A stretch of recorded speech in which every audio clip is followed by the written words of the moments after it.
Kaiserganj Lok Sabha seat के सांसद ब्रजभूषण सिंह को आप सियासत का महारथी कहिए, सियासत का सूरमा कहिए, जो भी कहिए, लेकिन वो बहुत कॉन्फिडेंट हैं। अभी उन्होंने हाल ही में एक स्टेटमेंट दिया है कि 99.9 कंटेंडर मैं हूं। और इस तरीके से आप देख सकते हैं कि अभी तो ना तो कोई अदालत से फैसला आया है उनके जो कुछ मैटर चल रहा है उससे संबंधित, और ना ही अभी बीजेपी ने कोई फैसला लिया है, लेकिन वह फुल्ली कॉन्फिडेंट दिख रहे हैं और चुनाव प्रचार लगातार कर रहे हैं। उन्होंने कहा कि पिछले बार वह 2 लाख के अंतर से जीते थे और इस बार 5 लाख के अंतर से वह जीतेंगे। और इससे आप समझ सकते हैं कि वह, उन्होंने एक चीज और कही कि 99.9% मैं कंटेंडर हूं और 0.1% का मुझे 0.01% का मुझे पता नहीं है, जो भी फैसला होगा होगा। लेकिन अगर मुझे बीजेपी 1 घंटे पहले भी बताती है कि आप प्रत्याशी हैं, तो मैं जीतने के लिए पूरी तरीके से तैयार हूं। तो पिछले 6 बार के वो लगातार सांसद रहे हैं। 2 बार बीजेपी से सांसद रहे हैं 2014 और 19 में, इसके पहले सपा से सांसद रहे हैं। तो इस तरीके से उनका सियासी जो पकड़ है वो काफी मजबूत है और वह वहां के दबंग और एक कद्दावर नेता समझे जाते हैं। यही कारण है कि बीजेपी हो चाहे कोई और पार्टी हो, हर कोई उन्हें हाथों हाथ लेने की कोशिश करती है। उन पर कुछ मैटर चल रहा है जो कि कोर्ट में है। महिला खिलाड़ियों के यौन शोषण का मैटर है। वह पुराने कुश्ती के जो है कुश्ती संघ के अध्यक्ष भी रहे हैं। तो कुल मिला के वह अपने चुनाव प्रचार और काफिले में और किसी भी प्रकार का टेंशन न लेते हुए लगे हुए हैं। वहां की जनता का उन्हें अच्छा सपोर्ट भी मिलता है। और उनके पिताजी इनका जन्म 1957 में हुआ था और इनके पिताजी भी कांग्रेसी हुआ करते थे। लेकिन पूरा जो फैमिली बैकग्राउंड है राजनीति में अच्छी पकड़ रही है, राजनीतिक बैकग्राउंड रहा है। और अपनी तरफ से यह देखा जाए तो चल अचल संपत्तियों के भी, अकूत संपत्तियों के मालिक हैं। कम से कम 54 इनके पास ऐसे नर्सिंग विद्यालय, महाविद्यालय, इंटर कॉलेज हैं जिसके ये स्वयं प्रबंधक हैं। और जहां ये स्वयं प्रबंधक नहीं तो परिवार के लोग प्रबंधक हैं। यानी ऐसे स्कूलों की भरमार है जिसमें ये जो इनके मतलब प्रबंधन में चलता है। और इसी तरीके से इनके पास कुछ अकूत संपत्तियां हैं, महंगी महंगी गाड़ियां हैं, प्राइवेट जेट हैं, पर्सनल इनके पास अपने प्राइवेट जेट हैं।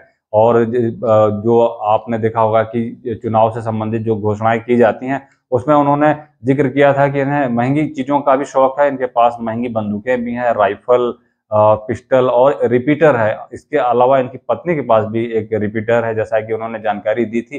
तो यह कुछ जो उनकी दावेदारी है बहुत मजबूत है। अभी तक प्रथम चरण का इलेक्शन हो गया है, द्वितीय चरण का इलेक्शन 26 तारीख को है और जो कैसरगंज लोकसभा सीट है वहां 20 मई को इलेक्शन होना है, यानी कि वह 5वां चरण होगा। तो कुल मिलाकर ब्रजभूषण शरण सिंह पे अभी तक कुछ कि कहीं से कुछ इनपुट नहीं आ रही है। लगातार बस कयासबाजी, अटकलबाजी का सिलसिला चल रहा है कि कैसरगंज लोकसभा सीट पर क्या तय किया गया है। और अभी वहां पर कांग्रेस या जो सपा की जो इंडी गठबंधन है इनकी तरफ से भी अभी कोई उम्मीदवार वहां से लॉन्च नहीं किया गया है। तो इस तरीके से देखा जाए तो कुल मिलाकर आगे पीछे ऊपर नीचे कोई अगर बहुत मजबूत उम्मीदवार दिख रहा है तो ब्रजभूषण शरण सिंह दिख रहे हैं। और लगभग इस चीज का अंदाजा है कि बीजेपी भी फूंक फूंक के कदम रख रही है, कोई रिस्क नहीं लेना चाहती, क्योंकि बीजेपी ने 400 पार का लक्ष्य रखा है सरकार बनाने के लिए। और 80/80 यानी पूरे उत्तर प्रदेश की 80 सीटों का लक्ष्य रखा है उत्तर प्रदेश में। तो बीजेपी ऐसी कोई भी रिस्क नहीं लेगी कि एक भी सीट बीजेपी के हाथ से निकले। और मैटर राजनीति में क्या रहता है, किस तरीके से सेटल किया जाता है, आप सभी समझते हैं। तो बीजेपी भी थोड़ा फूक फूक के रख रही है कदम, क्योंकि उसको जवाब देना महंगा पड़ सकता है। अभी कोर्ट में मैटर चल रहा है और निर्णय उसके जल्दी आने की कुछ संभावना भी है, इसीलिए बीजेपी ने भी उस पर अभी पत्ते नहीं खोले हैं। तो कुल मिलाकर ऐसी सिचुएशन अभी कैसरगंज लोकसभा सीट की बनी हुई है और हर दिन न्यूज में कैसरगंज लोकसभा सीट जिक्र में आती है, क्योंकि ब्रजभूषण शरण सिंह अपना काम तो अंदर अंदर कर ही रहे हैं। अंदर अंदर करने का मतलब कि वो जनता से संपर्क कर रहे हैं। और इसके अलावा चूंकि अपने आप में बहुत लाइमलाइट में रहते हैं, सुर्खियों में रहते हैं, तो पत्रकार भी घूम फिर कर उनके पास पूछने पहुंच जाते हैं कि कैसरगंज लोकसभा सीट का क्या मैटर चल रहा है, क्या अटकलें हैं, सीट किसको मिलेगी।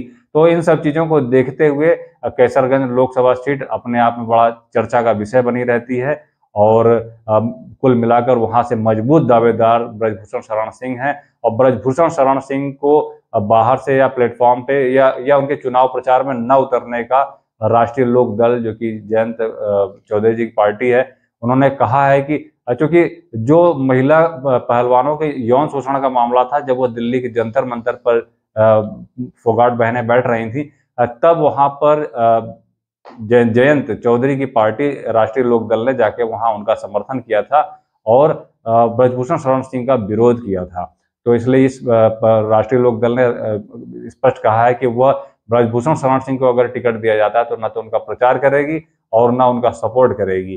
तो ऐसी स्थिति में बीजेपी की अपनी जो नीतियां होती है उस हिसाब से सिचुएशन बहुत टाइट है और बीजेपी ने इंतजार, वेट एंड वॉच की स्थिति बना रखी है कि जैसी सिचुएशन होगी उस तरीके से तय किया जाएगा। तो कुल मिलाकर लास्ट लाइन यही है कि ब्रजभूषण शरण सिंह की अपनी पूरी तैयारी है इलेक्शन की और 99.9% वह कंटेंडर है, जैसा वह स्वयं कर रहे हैं। वो फुल्ली कॉन्फिडेंट हैं, तैयारियों में लगे हुए हैं और उन्होंने दावा किया है कि इस बार जब उन्हें मौका मिलेगा तो वह अंतर पिछले बार जहां 2 लाख था, यहाँ इस बार अंतर वो 5 लाख का होगा। तो देखिए आगे क्या होता है। हम भी सिचुएशन पे निगाह लगाए हुए हैं, जैसा कुछ होगा अपडेट्स लेकर हम आएंगे।